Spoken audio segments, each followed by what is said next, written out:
Hey guys, welcome. I'm late. I lost track of time. Here we are. Welcome. I'm just trying to find out the date. I've got no idea. It's around the 17th or 18th. 17th. Let's turn the volume off on that. Okay, here I am. I'm here legitimately now. Welcome. It's Chat with Matt. It's 6 a.m. here in Vietnam. It is the 17th of May 2023.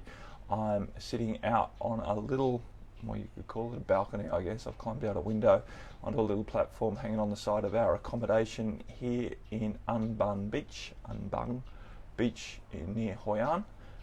We've just spent 3 days. This is our last day here, decompressing after our first retreat here in Vietnam, which we completed 3 days ago, obviously. And moving into preparing for our next retreat, which is starting on this weekend or next Monday morning here in Vietnam. So, yeah, I've just been for a swim. 6 a.m. It's beautiful here. I'll give you a little pan around. I don't know if you can make out, but that's the ocean basically out there. Just there. You can't really see the differentiation between the sky and the ocean at the moment. It's quite hazy this morning. We've got a pool down here. On the other side of that lawn, behind that tree, and I'm sort of sitting outside. There's a couch in there.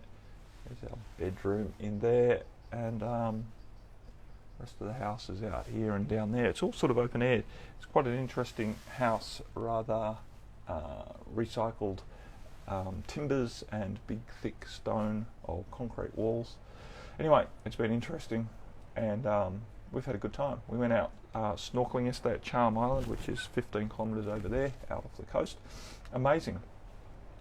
What I found quite amazing is how much the sea life was so very similar to the sea life we were experiencing in Aitutaki, the Cook Islands, which of course is quite a fair distance away here in the middle of the Pacific Ocean.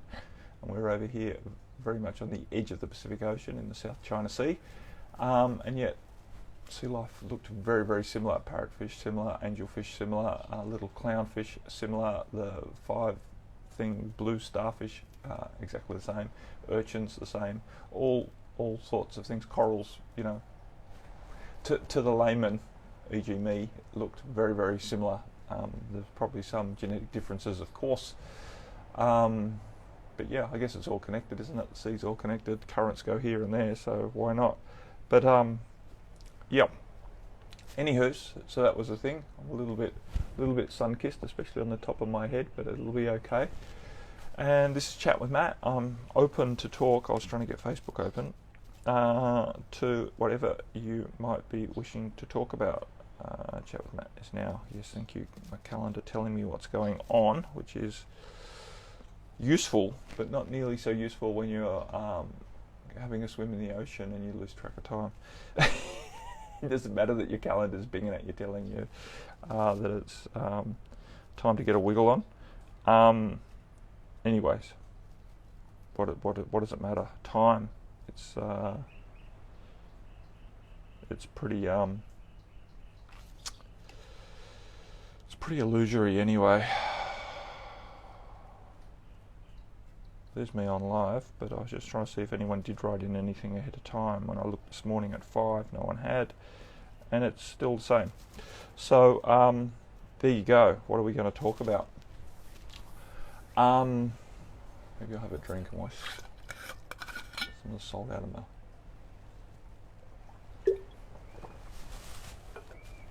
I did stick my head under the cold shower before I came on. Threw a shirt on to look reasonably presentable. But, yeah, what are we talking about?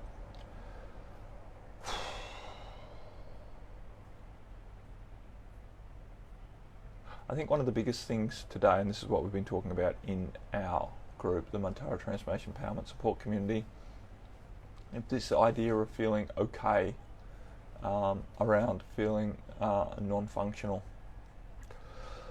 Letting go of the old ways that we have measured our success in the world by, e.g. by productivity, how much we're producing, what we're doing, how much we're doing, how efficiently we're doing it, how successfully or nicely or even comfortably we're doing it, right?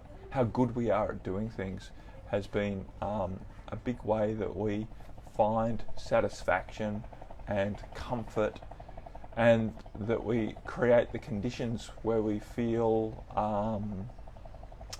justified in relaxing. I think that's an interesting concept onto its own.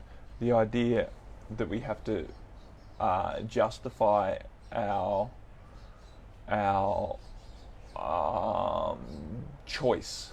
We have to justify our choice to actually relax, to stop worrying about things. We have to almost win that by being very good at things and creating a certain amount of money, or creating a certain lifestyle, or creating a certain amount of status in the world for ourselves, that we feel that we're looked after, that we're going to be looked after, that there's people around us who will look after us, and then we can relax, right?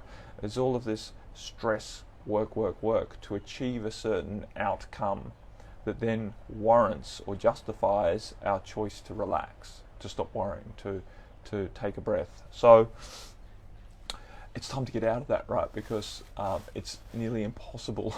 It's nearly impossible to achieve those satisfying outcomes today. Hello, Sister Emily Rose. It's almost impossible to achieve those satisfying outcomes, and therefore it's going to be very hard to justify your choice to relax. And a lot of people are struggling to relax because they feel guilty for relaxing when things are left undone, right? There's still dishes in the sink. I can't relax yet. That's one of mine. I struggle if the kitchen's a mess. I can't prepare any food if the kitchen's a mess. That's something I'm working to get over. And some people think that, well, that's understandable and that's a virtue and there's nothing really wrong with that. For me, I agree. There's nothing really wrong with that, but it is a limitation, because sometimes the kids have left the kitchen in a mess and I'm hungry, and it would serve me better to just get something to eat and then maybe come back and help clean up the kitchen, rather than to martyr myself, clean the whole kitchen first so that then I can prepare my avocado on toast, right? That's just an example. But the point is, many of us have these ideas, beliefs, indoctrinations, programs that make it very hard for us to choose to just relax, to choose to step past what we find uncomfortable, and to create space for ourselves.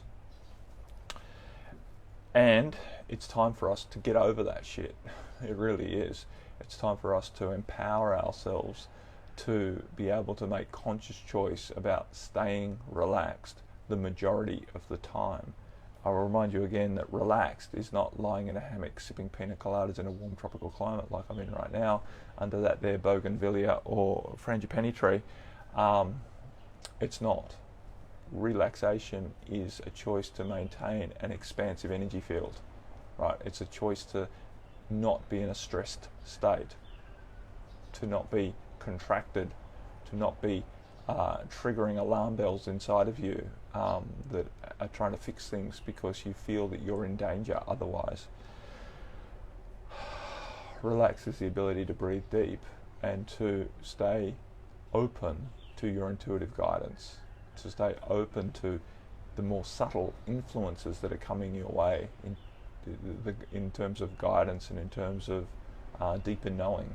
Because when we're stressed, we lose all of that and we get very reactionary. Relaxed is the ability to respond to situations rather than to react to them from a fear-based state of a mentality that is in alarm, and all of your energy is out in your senses looking for danger, and you've either gone into fight and flight, or you've gone into freeze, or you've gone into fawn, and you are busy trying to ensure your survival, when really your survival wasn't threatened to start with, but you had the mentality that it was based on old programs. This is the thing. Old programs triggering this survival technique of triggering stress hormones in the body and going into a stress mentality, which works okay in short bursts when we're in the forest and there is a real threat. There's a tiger close by or something else. Not so good in our modern life, where these perceived threats are much more, what's the right word? I don't know. yeah, pick a word there for what our threats are today, because most of them are not immediate threats to our biological survival, right? Very few of us come face to face. You know, I guess some of us take our life in our own hands crossing the road, depending on where we live. I've sort of relaxed into Vietnamese traffic now, at least out in this part of Vietnam.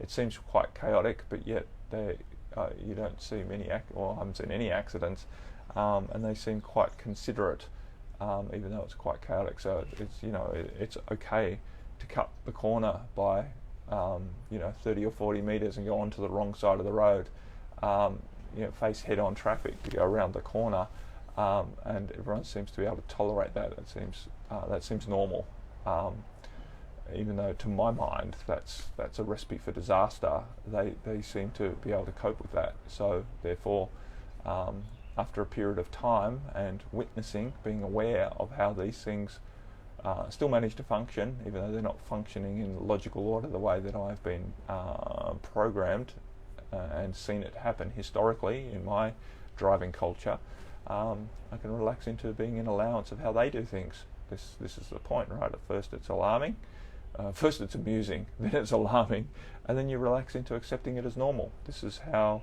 things change, and in my case I've just taken myself out of one culture and put it in another very foreign culture, and given myself the opportunity to deal with a huge amount of change all at once, which is beneficial to me because it increases my capacity to cope with change.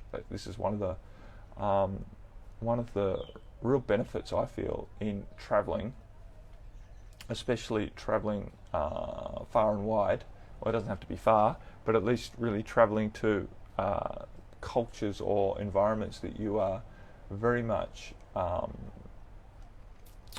non-educated in, right? That are very foreign, even if it's still in your same country, but it's a foreign environment, right? You've gone from the beach to the mountains or vice versa, and found yourself in an environment that's very unfamiliar.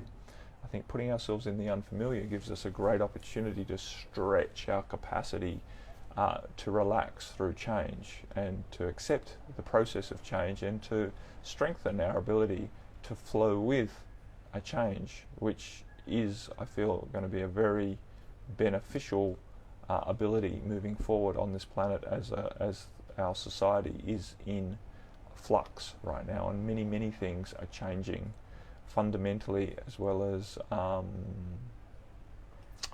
the surface, whatever that word was, cosmetically. Things are changing, and it's good, and it's uncomfortable. And that's cutting back to where I started. It's very normal at first to feel that you're not functioning very well. It's very normal to feel overwhelmed when you are facing big change. Distracted by a bird.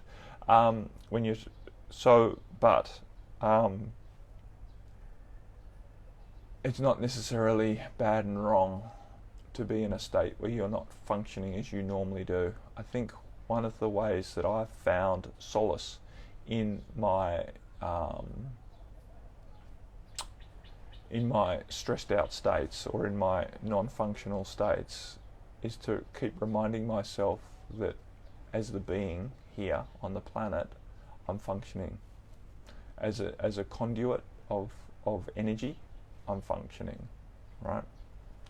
As opposed to as a human being engaged in society, I may not be functioning so well. As a cog in the machine, producing and consuming and doing what I've been programmed to do, I'm not functioning so well. But as the being, as opposed to as the programmed person, I am functioning, and this is the point.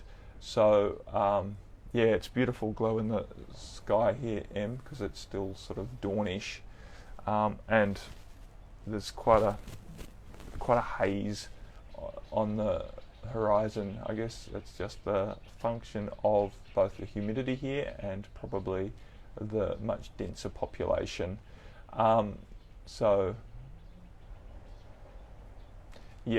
The value is inside of us is very good to remember. very good to remember moving forward that we are here to be as opposed to do, and that's what's useful, to get out of the mentality that our usefulness or our worth is measured based on what we do, what we can do and what we do. It doesn't matter. What do you be? What are you being on the planet? Are you being a conduit, a vibration, an eminence of your uniqueness? Because that's really what you're here to do. You're here to express your divine uniqueness as a being, and that's it. And sometimes we do that rather expressively, expansively, obviously, and sometimes we're doing it much more subtly, at least from the perspective of our mind and its ability to measure things in, externally measurable metrics. Again, which usually is around, what we produce and consume. But, because a lot of the times we can't see how we're influencing the world around us based on our being, and so we don't tend to appreciate that so much. And yet it's very, it can be very profound, yet you don't see it, which is fine, right? We're not here to appease our little ego by knowing how brilliant we are. We're here to trust that and to relax into the experience of being it, even if we can't really fully appreciate or fully measure it, right? We can appreciate it without having to fully be aware of exactly what has unfolded. That's the point. That's the point, my friends. So, yeah, you guys got any questions? These jumping on at odd times. Sort of reduced the live watching, but that's okay. I'm okay with that.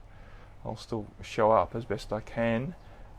We're here in Vietnam probably for 2 more Wednesdays, I would imagine. Maybe not. I'll probably be in Bangkok actually, so it'll be the same time zone. Not next Wednesday I'll be on retreat, and I'll still intend to deliver this, and then the Wednesday after I think we may be travelling that day, getting out of the country, because we only have a 30-day visa here and we've cut it real fine. We spent the first 7 days preparing, and we had to work quite hard actually, running around checking out different options for excursions and stuff, and getting all of our ducks in a row. Then next 7 days delivering a retreat, and we've got 7 days off in between.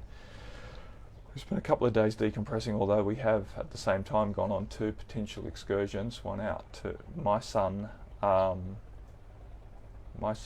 Sanctuary it's called, which is a very old temple system up here in the mountain just off the coast here, which dates back to 4th century. Amazing complex of temples, many of them dedicated to Shiva, which is interesting. Hinduism was quite big through here, particularly through 7th, 8th, 9th, 10th, 11th century, until Buddhism came along. So they were worshipping Shiva, and they were much more Hindu in their religious practices. So they had this massive complex of temples up in the mountains. They were sort of abandoned at some time and left to the jungle, I think around 13th century, and were covered in the jungle till a French guy discovered them in about 1890 something. In the jungle there's an amazing complex of very well built, intricate temples, and then unfortunately in the Vietnam War they were bombed, so they're in ruin now, but still rather impressive. So yeah, we went out and visited that. God, it was hot though. It was hot getting away from the coast. The temperature's going much closer into the 40s, and very, very impressive in the jungle. And yesterday we went out to Charm Island and did some snorkeling out there, which was quite good, although it's not really a retreat excursion. So anyway, we'll see how that unfolds in years to come. We intend to be coming here for a few more years, most likely. That's our intention at the moment, to do retreats, because it is an amazing venue. Like, the retreat was called Full Immersion Vietnam Retreat, and we were working with the topic of planting the seeds for your best future. But on the main title, Full Immersion, it certainly was, right. We immersed ourselves here in the culture and the food and the life. And our retreat venue, fortunately, is sort of in the villages, in the rice fields, just outside of Hoi An, like literally 10-minute bike ride or 15-minute bike ride, depends how fast you ride a bike. It's all flat, into Old Hoi An, which is an amazing city. Hoi An, An means peace, and the villa we stay in is An Villa, peaceful villa. But Hoi An means peaceful meeting place, and this was one of the main trading destinations back in 13, 14, 15, 16th, 17th centuries, I believe. Up until about then, this was a very, very important port here on the Silk Road, and between the Chinese and the Indians and the Dutch, particularly at that time, or various influences before the French came in, etc., etc.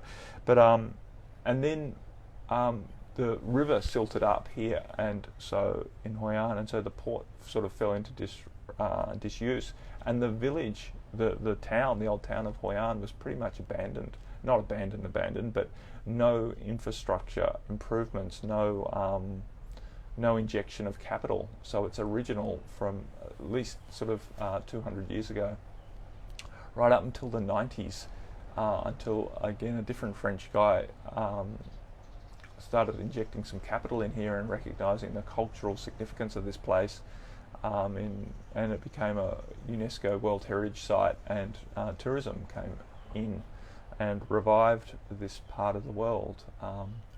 So yeah, it's quite a fascinating journey, and it's quite a awesome place to come and immerse yourself in a culture that is foreign, which, as I was describing earlier on this live stream, is very, very transformational. To immerse yourself in unfamiliar cultures and environments, it helps us to basically get shaken out of what we consider normal, which then allows a lot of stuff, our own structures, our own way of viewing the world, to more easily be transformed out of, to crumble and fall away, so that we can view things through a new perspective, not just our external world, but more for our internal world, right? When the external world changes dramatically, it shakes us up to a point, and in that shook up state, we can have a bit more of a look, a bit more of an opportunity to shift out of some of our internal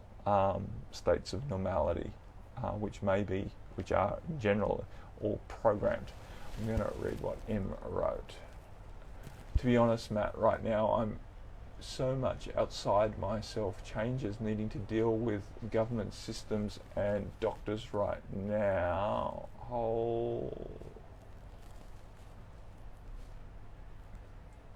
Holy moly, sort of feel like I'm on a tightrope, no idea where things are headed, which is just manageable with lots of reminding me where I'm at right now.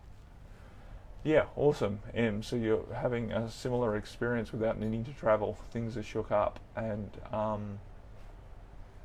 there's a lot of potential to be outside of yourself, which is the same when you're traveling, right? There's a lot of potential to be very, very drawn to the external world because it's so interesting, and even interesting can be from a legitimate curiosity, or it can be from more of a fear-based curiosity, right? Of is this threatening or not, right? When things change, of course, our nervous system, our little egoic self, wants to make sure that it's not dangerous, because we love predictability, and we love habituality, and what's that word when everything's the same? I've lost it. Not necessarily predictable, but everything's familiar. We love familiarity. We love familiarity. And yet, we're not going to get it for a while here on this planet. Things are going to be changing. Big things are going to be changing. Big things are changing. And so this is why I talk about this idea of finding ways to allow yourself to move out of needing things to be familiar, wanting things to be familiar, expecting things to be familiar, because things just aren't. Some things will be, of course. We'll all have, little things that we cling to give us a sense of familiarity and a sense of groundedness. But we're all extending our capacity as a society to move out of keeping things so contained and so linear, as a linear progression, moving forward in ways that are predictable and familiar and logical. And so that's what we're going through, and we're all going to manifest situations to give ourselves the opportunity to expand out of our desire to maintain that level of functionality, and in many times it's going to come as a rude shock. Em said, thanks Matt, I have a part that definitely expects it to be hard or destroy me, so makes sense that's scary. Yeah, and these parts of us are old parts that have been programmed in the past, where things have kind of destroyed us, not really, not destroyed us as the being, and that's what I'm encouraging everyone to find, a deeper relationship with themselves, self with a capital S, right? Our deeper aspect of self that is much more stable, right? Us as a divine being has a degree of groundedness and stability that can be very, very nurturing to us as the egoic personality, experiencing this world through our senses. But that requires us to shift our focus from the external world and our little self and our physical biology and body and our mentality and emotionality and the way we do relationships, from this mentality, emotionality, physicality, into a deeper energetic appreciation of who we be and who others be and how we relate and interact with each other and ourselves. So this is it. To find comfort in the world right now, we're having to go through some massive fundamental transformations in how we view ourselves.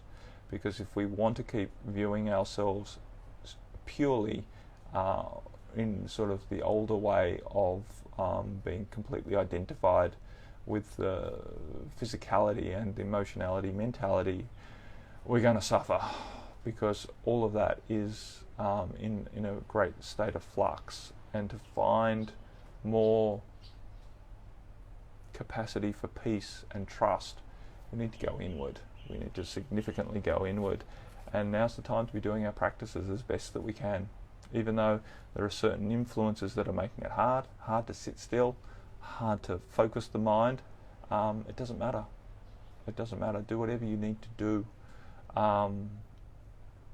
Choose whatever practices feel appropriate. Don't get caught up in what you should be doing, but allow yourself to just hold an intent that you're choosing to turn inward, that you're choosing to relax into finding yourself, trusting yourself, being held and nurtured and cared for by yourself, with the capital S, your higher self, and trust that that's unfolding, even though it might be quite turbulent. Remember that as you hold those intent to find yourself, a big part of what has to happen is you have to lose the false self so that you can find the true self. And so it feels like more of a destructive process than a constructive process, which goes a little bit against the grain when you're looking for something to nurture you.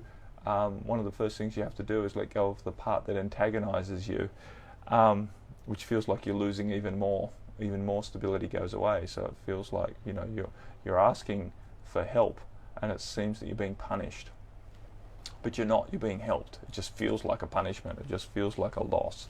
It just feels scary. This is the point. We have to be willing to accept that the pathway forward can feel rather destructive. And as I was just sharing up at the My Sun temple, and I spent some time in a couple of the main temples that were still standing, still had these amazing brick vaulted ceilings, very tall, amazing energy in there. One, the Shiv Lingam, was still sort of there. It had been reconstructed. They've done a great job in doing the best they can to reconstruct it as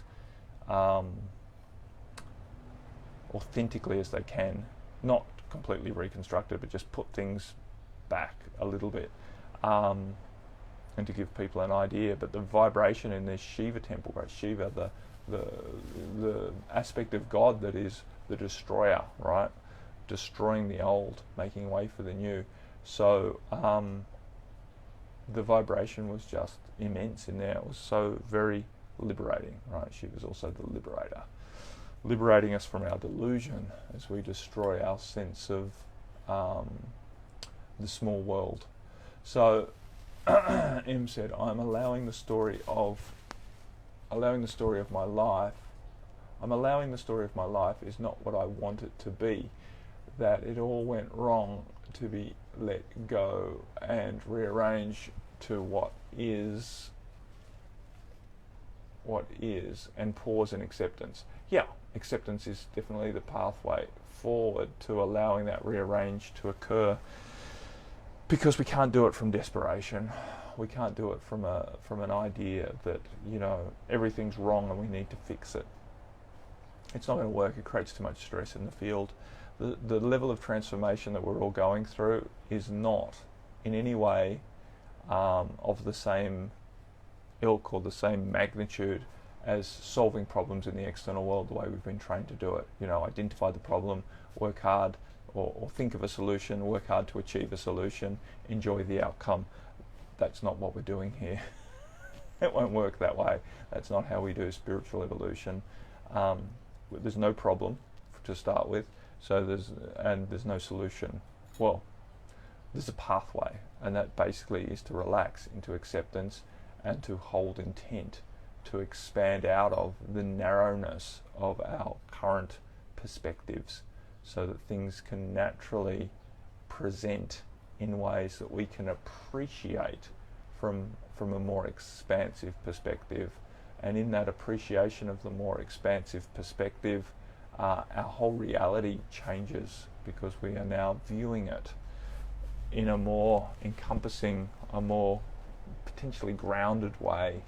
Right, we've taken the blinkers off from the little me wanting to survive, wanting to thrive, wanting to succeed, wanting to gain status, wanting to gain wealth, wanting to gain health, wanting to, you know, wanting these little outcomes that we think is going to give us our happiness.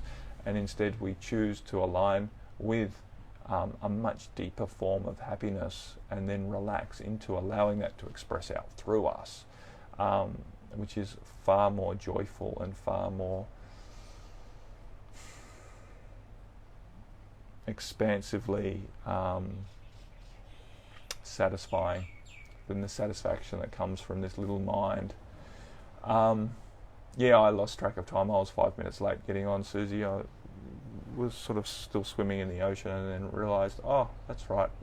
I came down here half an hour before the live stream. This was supposed to be a quick swim. But anyway, sort of dashed back up, stuck my head under the tap, and jumped on 5 minutes late. But anyway, I think, coming to the end of this thing. Yes, I am. I've been on for more than half an hour. So I will give you guys a quick pan around. I'm sitting out here on this little deck, which has no handrailing and is about 4 metres above the ground. After climbing out this here window, there's the window, see it does open.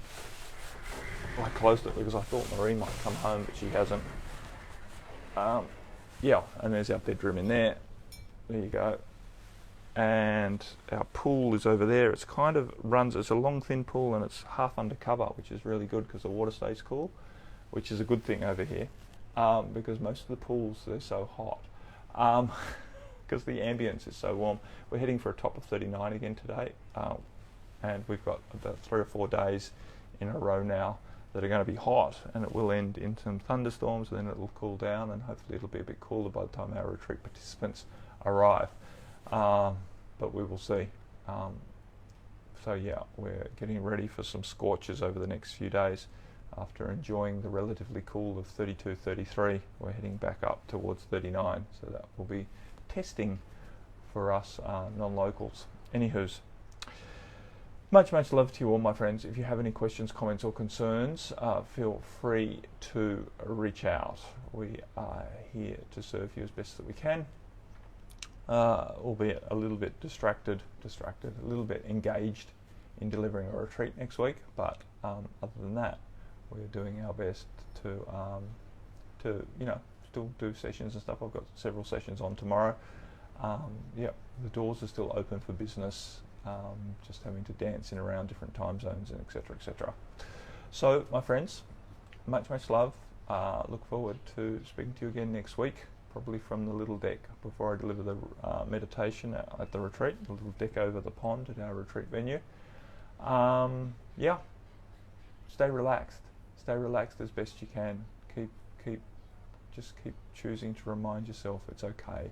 It's okay that you might not be functioning the way that you're used to and the way that you've been programmed to think that you should. Right? Let go of these shoulds. Allow yourself to keep remembering that you are that you are very, very worthy and deserving and influential and purposeful, just being yourself here on the planet. Right? Just stay on the planet. Just keep breathing at this stage. That's what's important. Let's come back to the words of my meditation teacher from 25 years ago, which is just stay in the room, just stay in your seat. Even if you're fidgeting, even if you're really uncomfortable, even if your mind's going berserk and you're really, quote unquote, having a difficult time and you completely think that you're failing to meditate, right? Just stay in the room. You're going to feel much better at the end if you stay in the room. If you get up and walk out, you're going to feel much more like a failure. So just stay, at the moment, it's just keep breathing, just stay on the planet. We're going through this situation.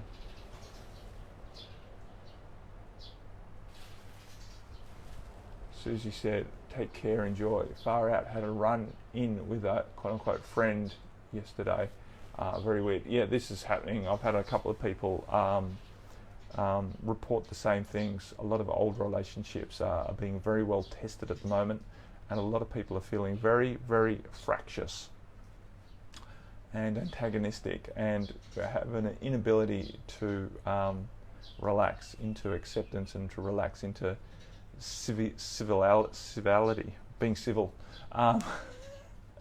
Because people are in a lot of stress as they undergo full-on deep transformation, and a lot of people are really stressed out that they don't feel that they're functioning very well, and so a lot of people are going to project that outwards, and a lot of people are going to be antagonistic, and a lot of people are going to be easily triggered into angry responses, and a lot of people are going to fall apart and have all sorts of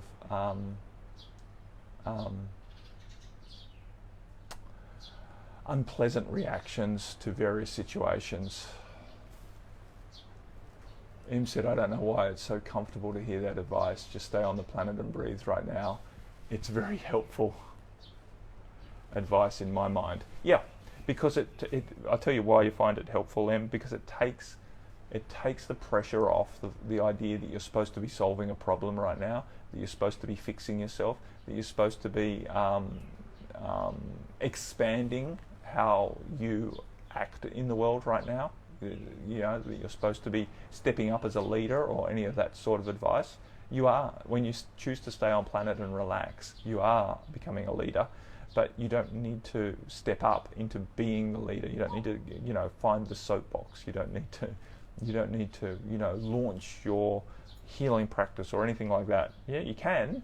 Not saying that you can't do any of that, but the point is, what's most important is that you stay on planet and relax into just being right now, because it's very difficult. Hey, Sister Susan, it's very difficult to. It's quite difficult to expand our presence here in a externally measurable way right now. Not to say that you can't, but just be an allowance that a lot of deep shit is changing. And so, the old saying, don't dive for pearls when the waves are high. It's better to have your boat in harbour mending the nets or repairing the boat, right? When the waves are high, it's time to be in harbour. It doesn't mean that you can't do anything, right? It's time for maintenance, it's time for this, but it's not time to go to sea right now, So it's time to manage our expectations on what success looks like, and just choose to breathe, and just choose to do our best to relax, and choose to fulfill the necessary, quote unquote, obligations that we perceive are important enough to be prioritised, but not to overly extend ourselves right now, because in general that will lead to an overwhelmed situation. Yeah, exactly. Just keep moving through, expanding and dealing with the process. Yeah, understand, Susie, that we're all getting quite shaken right now, and feeling shaken is not a bad thing. It's not a failure, and it's not an attack, and it's not a bad outcome. Shaken right now is exactly what most of us are experiencing as we progress. So it's normal. It's normal to feel shaken right now, and it's actually, in many ways, it's an opportunity. Right, when we get shaken, we have an opportunity to inquire more deeply. We're having to let go of a lot of stabilizing influences that we've had available to us, like long-standing friendships, for example, are a stabilizing influence in our life. But unfortunately, stable is not what we're looking for right now. We're in the period, we're in the season for massive transformation, and massive transformation happens much more easily in chaos than in stability. Stability keeps holding us back. Stability keeps us clinging to what we enjoy and what we find stabilizing. So that is getting taken away from us right now, so that we can transform, so that we can grow, so that we can evolve. And so this taking away process, while it feels like an attack, like it feels like a wrongness, like it feels like a failure, is actually a necessary part of the process. And that's why many people are having their sense of functionality, right, taken away from them right now. Many people are having different illnesses, or whether it be mental, emotional, or physical, arise in their life, and they feel like they're quote unquote dying or failing, or have significantly failed. And this is a useful experience to have in the process of deep level transformation. So make allowance for the fact that you or others around you are very shaken up right now, are very, very scared, because they feel that they're not functioning as they should, quote unquote, and that then inspires concern that you're going to be rejected, and then you're not going to survive. So a lot of people are very much fearing their survival right now, even if they don't realize that's what they're fearing. They're very concerned that they're not functioning as they quote unquote should, even if they're in denial. And many people are in denial right now. They're trying to prove that they can function, to try and calm the very concerned voice inside that's saying, I'm not functioning very well based on how I measure functionality, based on how I've been programmed and trained by society. Yeah, exactly. Susie said, I can see that. I can see that there was more here, it was more her stuff. Yeah, but it's also your stuff, because you were shaken when you moved away from it, so that's your stuff. So it's very easy to, project it outwards and say, oh, that was all her stuff. And while it's beneficial to have an understanding that a lot of her stuff was presenting, the fact that you were triggered by her stuff means it's your stuff too. So, which is not a blame point, or not a point to get contracted around. We all have our stuff, and our stuff is all being presented to us. So appreciate that. Appreciate that our stuff is being shown to us, and much of our stuff is around, desiring to have these relationships remain intact. Yeah. Letting go is always the idea, but remember that letting go is not denial. It's not hiding it from ourselves. It's being aware that stuff is changing, but letting go of it, of the idea that change is wrong. That's the idea, right? Let go of your fear around the unfolding situation, and the idea that something's ending. We have to let go of what's ending, but we also don't, it's letting go is not just a denial process. Well, I'm letting that go, which means I'm basically not going to think about it at all. Don't worry about it, but still allow yourself to inquire around what's happening and allow yourself to examine it. That's why I had this glass closed, because someone's 7 o'clock in the morning. It must be getting close to 7. I don't think it is even 7. that the workmen have started next door, rather than over-analysing it. Exactly. Anyway, my friends, I've gone way over time just for a change. Much love to you all. I will speak to you again next week, if not before. Keep breathing. Those of you who are in the Mantara transformation community, we do have our Q&A call this weekend. I will send out emails around that as we get closer to it. Much love, my friends. Bye for now.